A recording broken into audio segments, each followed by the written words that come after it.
Welcome back to the channel. So today I'll be going over Dragon Ball Super manga chapter number 56, and this chapter was just incredible. It's awesome to see Gohan and Piccolo working together. I guess they got some training done, and the new, I wouldn't say the new art style, but it looks like they got their new Galactic Patrol symbols, and they all look pretty tight.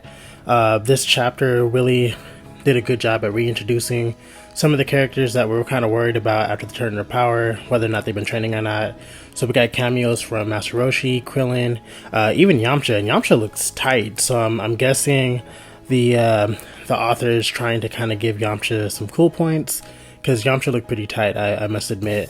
17 and 18 also make a cameo, which is nice. It's just nice to see the Z Fighters actually show up and put in work.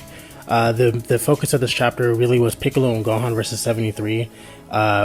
Starts off with 73 obviously touching Piccolo and Gohan, therefore absorbing their abilities, but Gohan and Piccolo were ready for that. So they basically shot off a couple of combination attacks and really overwhelmed 73.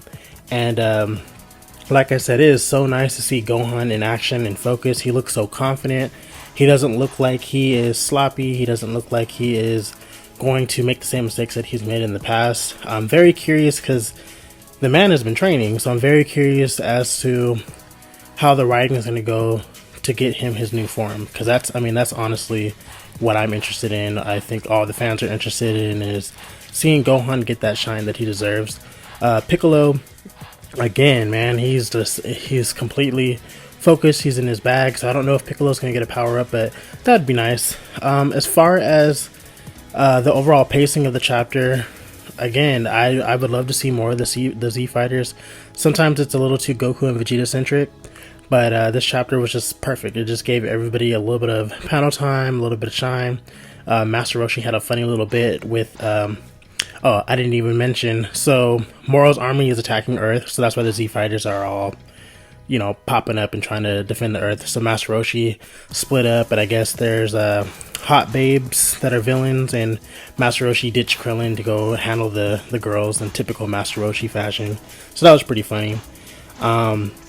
What else? There was a slight pop-up from Moro. Moro's kind of like disappointed in his minions, but he's still kind of like, well, there would be no point to go to Earth if, he didn't have a motivation to. So interesting. Moro's definitely a different type of villain. He's definitely not like your Friezas, your Majin Buus, your Cells, your Zamasus. Like this, he's so calculating, and his abilities are just not like the rest of the villains. An interesting revelation for 73, because 73 is able to he's able to use Moro's abilities, which is to drain them of their life energy or ki.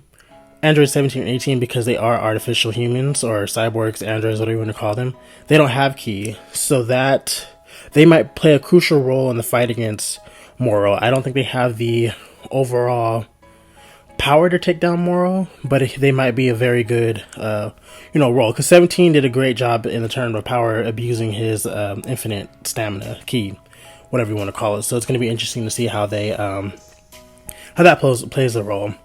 Also, Majin Buu, once again, when we need Majin Buu to be awake, he is just knocked out sleeping. So I don't know what the deal is with that. I'm hoping there's like a reason behind him sleeping so damn much, because that's all he does. He just sleeps anytime we need him. Granted, if Majin Buu was awake and fighting, he'd be kind of like an overpowered asset to the Z Fighters, but we kind of want to see him do something, and we've only seen him fight, I think, in the exhibition match from a while back. So it'd just be nice to see Majin Buu do something. Maybe him sleeping so much is because Oob might be indirectly draining some of his power, because Oob is the reincarnation of Buu. I don't know. That'd be an interesting plot point on how to wrap that together. Last but not least, the last panel really had Vegeta on Planet Yardrat, and then I think there was a little slight panel of Goku where he was at. And yeah, so we'll see what's going to happen in the next chapter. I like this chapter. I hope that they keep up the momentum with the Z Fighters. Less Goku and Vegeta, more screen time, or not screen time, but more panel time on the actual Z Fighters.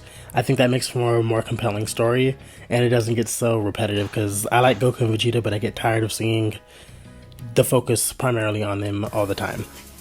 And yeah, let me know what you guys think about this chapter. How do you guys feel about Goku and Piccolo? I'm sorry, not Goku, my bad. Gohan and Piccolo's combination attacks against 73. Do you guys feel like they have gotten substantially stronger? And what would you guys like to see in the next chapter? Until next time, guys, make sure you guys hit that like button, subscribe, hit that notification bell for more videos like this. And I'll see you guys next time.